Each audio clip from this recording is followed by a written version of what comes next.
시편 40편 1절부터 11절까지 말씀, 절망 속에서 이끄심에 감사하는 그런 제목으로 우리 함께 말씀을 나누고자 합니다.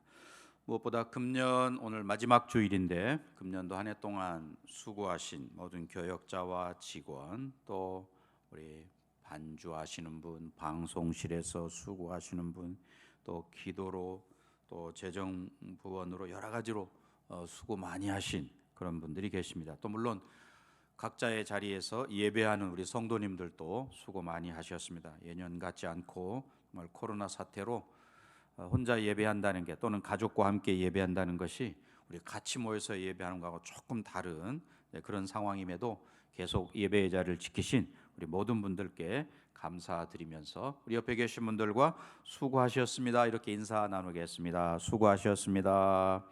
한 해를 달려오시느라고 우리 모두 고생 많이 하셨습니다. 무엇보다 한 해를 돌아보면서 우리는 하나님께 감사해야 마땅하지요. 무엇보다 하나님께 감사해. 우리 좀 박수를 하나님께 올려드리면 좋겠습니다. 다 같이 박수할까요? 하나님 감사합니다. 그동안에 우리는 코로나로 인해서 사실은 모든 것들이 멈춰버린 것 같은 그런 상황을 맞았습니다. 그러면서 우리는 사실은 그동안에 계속 앞만 보고 이렇게 달려오다가 코로나로 인해서 멈추어 서면서 비로소 우리는 하늘을 보게 되고, 또 나 자신과 그리고 우리 주변을 이렇게 둘러볼 수 있게 되었습니다. 무엇보다 우리의 신앙, 나의 신앙이 어떠하냐, 얼마나 혼자 예배자로 설 준비가 되어 있는지, 나와 하나님과의 관계가 평소에 어떠한지, 이런 것들이 여실히 적나라하게 드러났습니다. 그러면서 우리는 자신의 부족함을 발견하게 되었고, 또 가족과 함께 있는 시간들이 많아지면서 우리 가정의 소중함, 무엇보다 가정 예배의 중요성, 그리고 교회가 함께 모여서 예배한 교회 공동체의 소중함도 재발견하게 되었습니다. 이 코로나 전국에서 그 밀폐된 공간이 얼마나 위험한가라고 하는 것을 우리가 발견하게 됩니다. 마스크를 쓰는 것도 사실은 그런 여러 가지 의미가 있는 것이죠. 무엇보다도 사실은 밀폐된 공간보다 더 위험한 것은 밀폐된 시간이다. 우리 이렇게 이야기합니다. 과학자들이 한 시간에 30%만 그 공간의 공기를 순환시켜 주어도 감염의 위험이 20분의 1로 줄어든다. 이렇게 세계보건기구가 발표를 했습니다. 우리가 숨죽이며 보내는 이 밀폐된 시간 속에서 새 노래를 한다는 것은 마치 밀폐된 공간에 공기를 순환하는 것 같은 그런 의미가 있는 것이죠. 공기 순환의 필요성과 마찬가지로 우리 영혼에 새 노래를 공급해야 할 필요가 있다라는 것입니다. 그런 점에서 한 해를 마감하면서 오늘 이 시편 40편 1절부터 11절까지 시편 기자가 노래하고 있는 이 노래를 우리가 함께 상고하려고 합니다. 본문에 보면 표제어가 다윗의 시 인도자를 따라 부르는 노래 이렇게 되어 있습니다. 기타 자세한 내용이 설명되어 있지 않아서 많은 학자들이 정확한 배경에 대해서 여러 가지 추측을 합니다만은, 대체적으로 성경학자들은 이 시가 압살롬이 쿠데타를 일으켰을 때 다윗이 지었을 것이다 이렇게 추측을 합니다. 그리고 성가대 지휘자의 인도를 따라서 모든 백성들이 다 같이 함께 불렀던 노래라는 것이죠. 이 시편 40편은 내용을 두 부분으로 나눌 수 있습니다. 1절부터 10절까지, 그리고 11절부터 17절까지 두 부분으로 구분합니다. 1절부터 10절까지는 자기를 구해 주신 하나님께 감사하는 그런 감사의 내용이고, 11절부터 17절 마지막 절까지는 어려움을 겪고 있는 자기 자신의 처지에 대해서 탄식하는 그런 내용, 즉 탄식과 감사가 있는, 감사와 탄식이 있는 시라고 말할 수 있겠습니다. 팔레스타인 지역은 우리가 아는 대로 강우량이 굉장히 적죠. 섭씨 40도가 넘는 그 무더운 긴 여름철에는 비가 전혀 내리지를 않죠. 우리가 보통 건기 이렇게 표현하는데요. 늦은 가을철 그리고 봄철에 아주 적은 양의 소량의 비가 내릴 뿐입니다. 그렇기 때문에 이 팔레스타인 사람들은 구덩이를 많이 파서 겨울철에 내리는 비를 이렇게 저장해 놓고 그것을 식수나 농수용으로, 농사를 짓는 용으로 사용한다고 합니다. 그러나 이 건조한 여름철에는 그 구덩이에 물이 고여 있지 않고 물이 다 증발해 버리니까 진흙만 이렇게 남게 되고, 그래서 사람들이 간혹 이 구덩이에 빠지게 되면 누군가 다른 사람이 구출해 주지 아니하면 자기 힘으로는 빠져나올 수 없는, 그래서 발버둥을 치면 칠수록 오히려 그 진흙에서 더 깊이 빠져 들어가게 되는 그런 상황을 맞는 거지요. 우리 창세기의 요셉이 이집트로 내려가는 상인들에게 노예로 팔려가기 전에 형들이 그를 어디에 넣었습니까? 구덩이에 넣었다라고 되어 있죠. 창세기 37장 22절에 보면 그 구덩이라는 말이 히브리 말로 보르라는 단어인데 요셉이 바로 그 구덩이에 빠졌던 것이지요. 겨울철에 물을 모아놓기 위한 그 구덩이는 사실 왕궁 안에도 있었다고 그래요.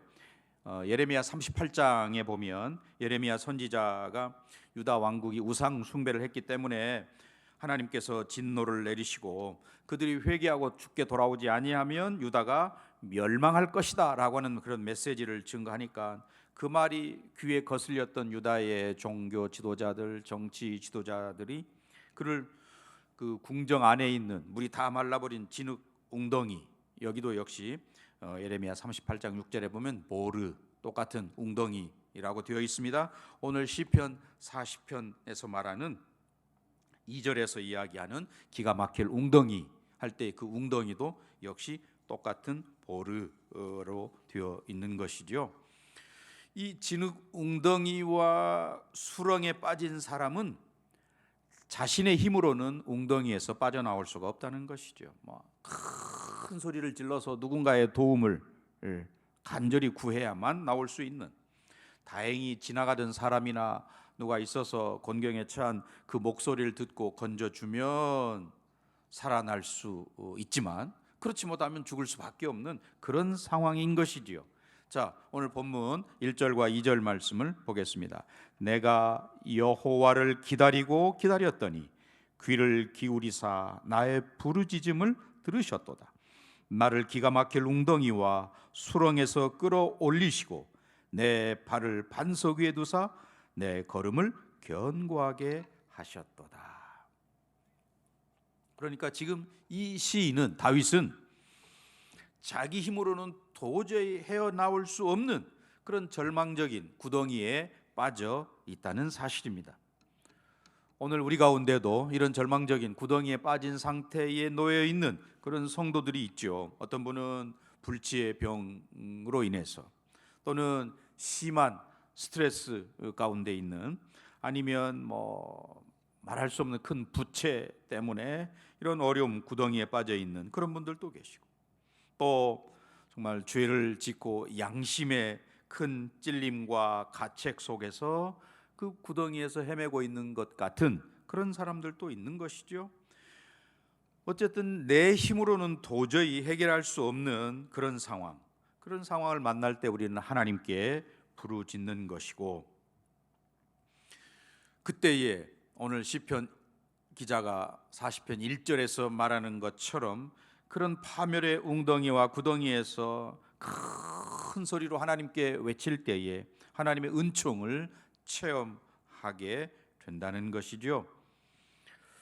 물론 그렇다고 해서 당장 응답이 있을 수도 있지만 또 없기도 하기도 합니다. 어떤 경우에 조금 기도하다가 기도가 응답되지 않으면 금방 중단해 버리는 그런 분들도 있는 것이죠. 그러면서 하나님은 내 기도에 응답하지 않으시는구나. 예수님께서도 비유로 그런 말씀을 하셨습니다. 그 불의한 재판관이 있는데 그 과부가 자신의 억울함을 계속해서 원한을 풀어달라고 찾아가서 밤낮으로 그에게 탄원하고 간구했습니다. 줄기차게 재판관에게 호소했기 때문에 나중에는 지치고 귀찮아서 그 과부의 원한을 풀어주었다. 마찬가지로 우리도 이 과부처럼 밤낮으로 쉬지 않고 하나님께 구하고 부르짖는 그런 태도 우리에게 물론 있어야지요. 그러나 우리가 놓치지 말아야 할 것은 하나님은 저와 여러분을 누구보다도 무엇보다도 사랑하시는 그런 분이라고 하는 사실을 놓치지 말아야 해요. 더 중요한 사실이 바로 그것이죠. 하나님은 나를 누구보다 사랑하시는 분. 에베소 1장 5절 말씀에 보면 그 기쁘신 뜻대로 우리를 예정하사 예수 그리스도로 말미암아 자기의 아들들이 되게 하셨으니 하나님의 사랑이 얼마나 큰가 저와 여러분을 하나님의 자녀 삼아 주셨다라는 것이죠. 갈라디아 4장 7절에도 아들이면 하나님으로 말미암아 유업을 이을 자다, 하늘나라를 상속받는 자다라는 것이고요. 예수님께서도 주기도문에서 우리에게 뭐라고 기도하라고 가르칩니까? 하나님을 하늘에 계신 우리 아버지라고 부르도록 가르치고 계십니다. 그런 점에서 자녀의 음성 듣기를 기뻐하시는 하나님, 어린아이들이 엄마 아빠라는 이제 단어를 배우기 시작해서 그것을 소리내어서 엄마 아빠 부를 때에 그 부모의 기쁜 심정 다 경험해, 자녀를 키워보신 분들은 경험해 보셨을 줄 압니다. 서툴지만 엄마 아빠를 부르는 그 아이를 바라보면서 기뻐하는 부모의 마음, 하나님께서 저와 여러분이 하나님 앞에 나아가 기도할 때 그러한 부모의 심정과 같은 모습으로 우리를 기뻐하시고, 마치 부모가 자녀의 음성 듣기를 기뻐하는 것처럼 하나님께서는 자녀된 저와 여러분, 바로 우리가 하나님의 최대의 관심사이고 또 우리의 그런 부르짖음 들을 준비가 되어 있으신 분이다. 하나님의 자녀로서 하나님의 최대의 관심은 우리들인 것이고, 특별히 우리가 부르짖는, 하나님께 부르짖는 그 기도의 간구의 기도를 들으시기를 원하신다 하는 것입니다. 물론 하나님 아버지 앞에 우리가 기도할 때에 즉각적으로 기도가 응답되는 것도 있지만 또 그렇지 않을 수도 있다는 것을 우리는 경험적으로 알고 있습니다. 하나님을 아버지라 부르면서 우리가 하나님 앞에 나아가는 것, 그것을 하나님은 기뻐하신다. 하나님 앞에 나아가서 우리의 관심을, 또 내 상황을, 내 처지를 그분께 솔직하게 내려놓고 기도하는 것. 마태복음 7장 9절부터 11절까지 말씀에 그런 말씀이 있죠. 너희 중에 누가 아들이 떡을 달라 하면 돌을 주며 생선을 달라 하면 뱀을 줄 사람이 있겠느냐? 너희가 악한 자라도 좋은 것으로 자식에게 줄 알거든 하물며 하늘에 계신 너희 아버지께서 구하는 자에게 좋은 것으로 주시지 않겠느냐? 누가복음 11장 13절에는 병행 구절입니다마는 너희가 악할지라도 좋은 것을 자식에게 줄 알거든 하물며 너희 하늘 아버지께서 구하는 자에게 성령을 주시지 아니하시겠느냐. 네, 마태복음에서는 하나님께서 구하는 자에게 좋은 것이라고 되어 있고, 영어 성경에서는 good gifts, 좋은 선물들 또는 좋은 은사들, 이렇게 해석이 되는 그런 단어로 번역을 하고 있습니다. 누가복음에서는 성령님, 성령을 우리에게 주신다라고 말합니다. 하나님께서 자녀된 저와 여러분에게 좋은 것, 또 성령님을 보내셔서, 물론 독생자 예수 그리스도도 주시는 하나님이시다. 하나님 자신을 우리에게 내어주시는 그런 분이시다, 그런 이야기죠. 그렇지만 우리가 하나님께 기도할 때에 우리의 요구를 그대로 100% 다 들어주시는 것은 또 아니지요. 우리가 자녀들이 부모에게 요구한다고 해서 모든 것을 다 들어주지는 않습니다. 가장 필요한 것, 부모님이 보시기에 가장 나에게 적합한 것, 좋은 것 주시는 거죠. 만일 우리의 기도가 잘못된 기도라면 하나님은 no라고 응답하시겠죠. 아니야, 그건 아니다, 이런 말씀입니다. 마가복음 9장에 보면 베드로가 변화산에서 예수님께서 영광 가운데 변모된 그런 모습과 그리고 모세와 엘리야와 더불어 말씀하시는 것을 보고 베드로가 황홀감에 사로잡혀서 예수님께 뭐라고 요청합니까? 예수님, 여기가 너무 좋으니 예수님과 또 모세와 엘리야를 위해서 초막 셋을 짓겠습니다. 그러니 우리 저 죄 많은 세상으로 내려가지 말고 여기 이 산 정상에서 머물며 더불어 살았으면 좋겠습니다. 이런 이야기를 베드로가 했습니다. 예수님 뭐라고 말씀하셨습니까? 베드로의 그러한 요구에 대해서 단호하게 no라고 말씀하셨습니다. 많은 문제가 있는 그 세상으로 내려가야 한다고 제자들을 데리고 내려오시는 거죠. 그렇기 때문에 우리는 나의 기도가 반드시 예스로만 응답되지 않을 수도 있다는 것을 우리가 분명히 알아야 되는 거고요.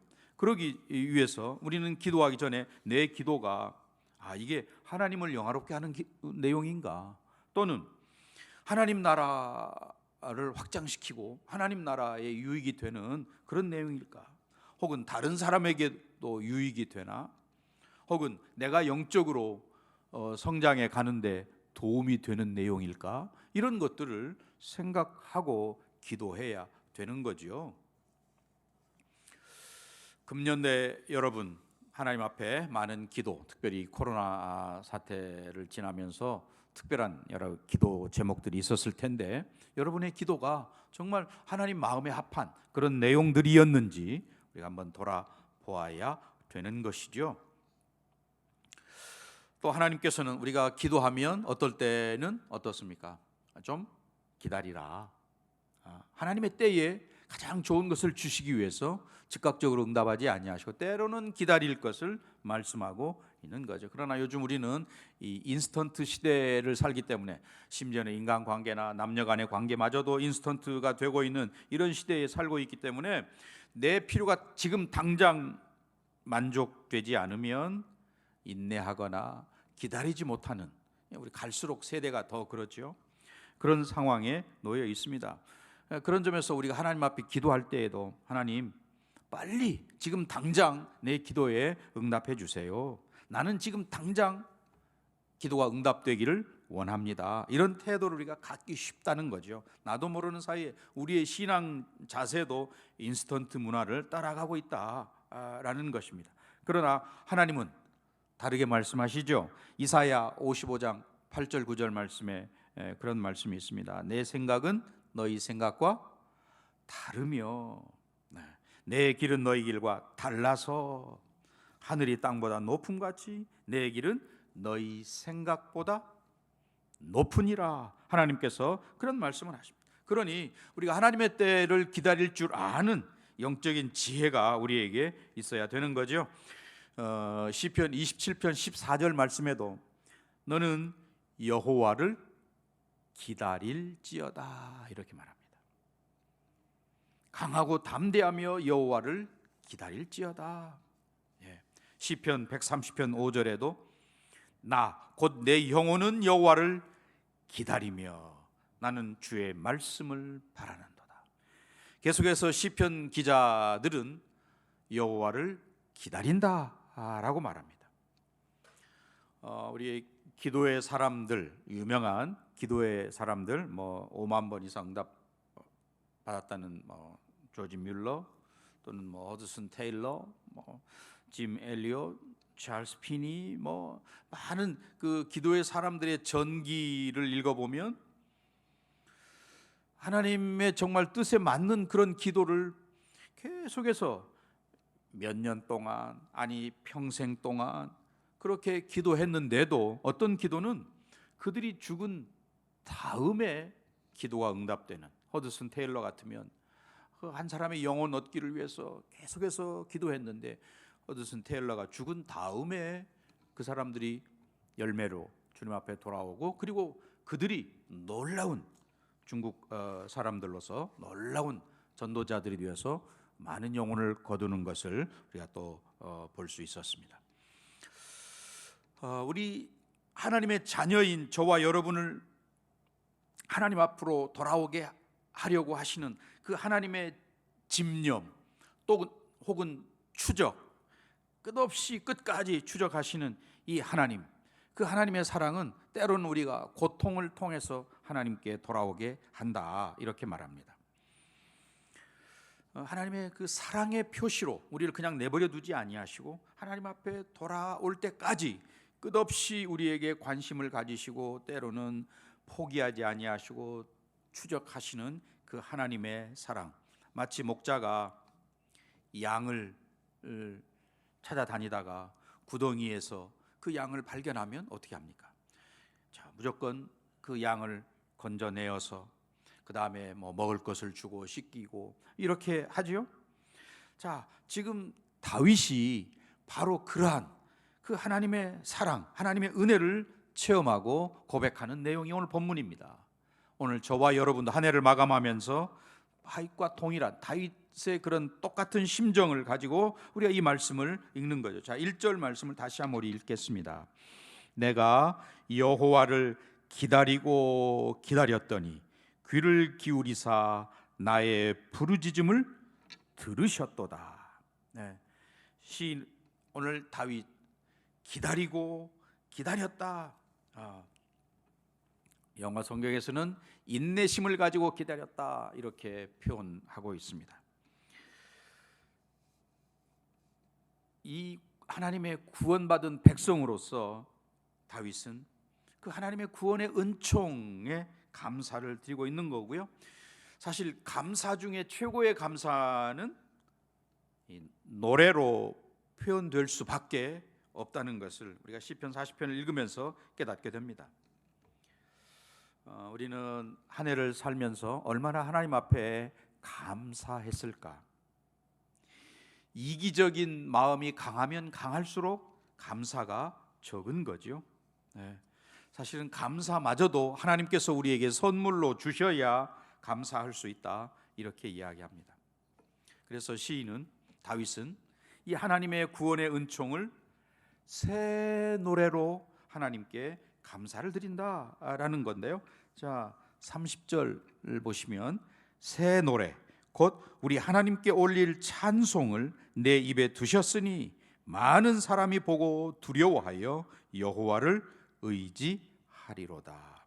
4절은 여호와를 의지하고 교만한 자와 거짓에 치우치는 자를 돌아보지 아니하는 자는 복이 있도다. 여호와를 의지하는 자는 복이 있고 또는 교만한 자나 거짓에 치우치는 자와 가까이 하지 않는 자는 복이 있다, 이런 말이죠. 하나님의 은혜를 아는 사람은 오히려 더 깊이 하나님의 은혜를 깨닫게 되는 것이고, 감사하는 사람은 더 많은 감사 조건을 발견하고 하나님께 감사를 드리게 된다, 그런 이야기인 것이죠. 5절도 보겠습니다. 5절 말씀에 보면 여호와 나의 하나님이여 주께서 행하신 기적이 많고 우리를 향하신 주의 생각도 많아 누구도 주와 견질 수가 없나이다. 내가 널리 알려 말하고자 하나 너무 많아 그 수를 셀 수도 없나이다. 네. 하나님께서 행하신 은혜, 내게 베푸신 기적 너무 많아서 말할 수도 없습니다. 셀 수 없을 만큼 많습니다. 그런 간증이지요. 금년 한 해를 우리가 마감하면서 저와 여러분의 고백도 이 시편 기자의 고백과 동일한 간증이 되어야 하겠습니다. 6절 말씀에 보면 주께서 내 귀를 통하여 내게 들려주시기를, 내 귀를 통하여 들려주시기를. 이 들려주시기를이란 말의 어원, 히브리어에서 보면 이 말은 우물을 판다 또는 무덤을 판다는 것도 같은 의미로 같은 단어를 쓰고 있습니다. 또는 구멍을 뚫는다 이런 뜻도 같은 단어인데, 들려주시기를, 그 말은 이 하나님의 구원의 은총을 우리가 제대로 깊이 알기 전에는 성경을 읽어도 또는 말씀을 들어도 잘 귀에 들어오지를 않습니다. 그러나 하나님의 은혜를 깨닫고 나면 마치 내 귀가 뚫린 것처럼 하나님의 말씀이 귀에 잘 들어온다는 거죠. 설교 잘해 못해 그런 말과는 상관없이 누가 말씀을 전해도 하나님의 말씀이 내 귀에 들려진다는 거죠. 왜? 귀가 뚫렸기 때문에, 하나님의 은혜로 뚫린 귀가 되었기 때문에 그러하다라는 말씀입니다. 하나님 기뻐하시는 일이 뭔지, 또 구원받은 자로서 내가 어떻게 살아야 하는지, 이런 것들을 잘 알게 된다는 것이죠. 그래서 시인은 하나님의 구원의 은혜에 감사하여서 하나님께 내가 헌신하겠습니다 라고 말합니다. 하나님 앞에 나와서 하나님 내가 왔습니다 라고 하면서 헌신을 다짐하고 있는 거지요. 자, 6절부터 8절 말씀, 6절에서 8절까지 말씀을 제가 읽습니다. 주께서 내 귀를 통하여 내게 들려주시기를, 제사와 예물을 기뻐하지 아니하시며 번제와 속죄제를 요구하지 아니하신다 하신지라. 그때에 내가 말하기를 내가 왔나이다. 나를 가리켜 기록한 것이 두루마리 책에 있나이다. 나의 하나님이여, 내가 주의 뜻 행하기를 즐기오니 주의 법이 나의 심중에 있나이다 하였나이다. 이 6절부터 8절까지 말씀이 사실 올 한 해를 마감하면서 저와 여러분이 관심 가져야 할 그런 내용이죠. 이 6절부터 8절까지 말씀에서 다윗은 자기에게 개별적으로 말씀하시는 하나님의 음성을 들었다 이렇게 말합니다. 하나님께서 귀를 뚫어 주셔서 이제 내게 개별적으로 말씀하시는 음성을 나는 들을 수 있습니다. 자, 7절 우리 한번 같이 읽겠습니다. 7절, 그때에 내가 말하기를 내가 왔나이다. 나를 가리켜 기록한 것이 두루마리 책에 있나이다. 네. 하나님께서 먼저 우리 귀를 여시고 또 그 귀를 여신 하나님에 대한 응답으로 우리 삶을 하나님께 복종시킬 때 하나님께서 우리 각자 한 사람 한 사람을 향한 하나님의 특별한 계획을 놀랍게, 또 오늘 여기 본문에 보면 기쁨을 가지고 발견할 수 있게 되었다라고 말합니다. 하나님 나를 향한 놀라운 계획, 이것은 천편일률적이 아니잖아요. 우리 각 사람 다 다르게 하나님은 우리 모두가 똑같은 삶을 살기를 원치 아니하시죠. 특별하고 아주 개별적, 그러면서도 독특한 우리 각자를 그런 유니크한 존재로 만드셨다는 거죠. 하나밖에 없는 우주 가운데 단 하나, 그런 존재로 우리를 만드셨다. 이것도 하나님의 은혜를 우리가 입을 때 깨닫게 되는 사실입니다.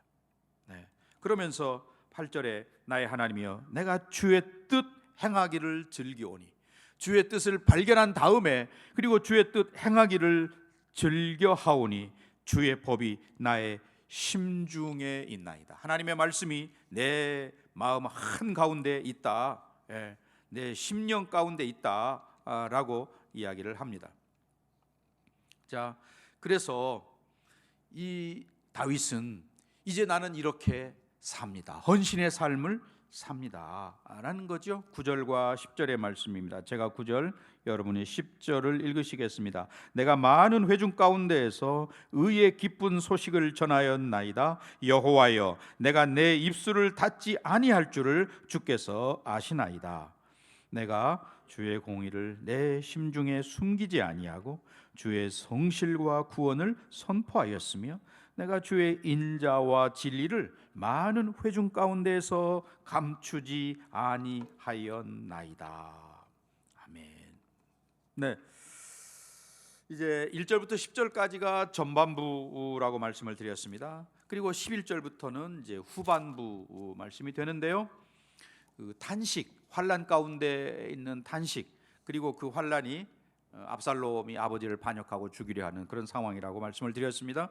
그런데 그런 상황 속에서 그가 두려워하지 않는 것은 과거에 그를 구덩이하고 수렁에서 건져내 주신 그 하나님의 구원하심을 경험했기 때문에 앞으로도 그렇게 하실 것을 그가 확신하는 그런 확신을 있기 때문에 두려워하지 않는다라고 말합니다.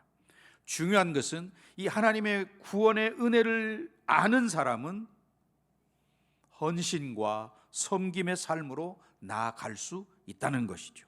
다윗은 지금 그런 탄식, 아들이 아버지를 죽이려 하는 세상에 경험할 수 없는 절망적인 정말 기가 막힌 그런 상황이죠. 그 상황에서 그는 하나님의 구원의 은총을 경험했기 때문에 절망하거나 좌절하지 않는다. 오히려 헌신하고 섬김의 삶으로 나아간다라고 말합니다.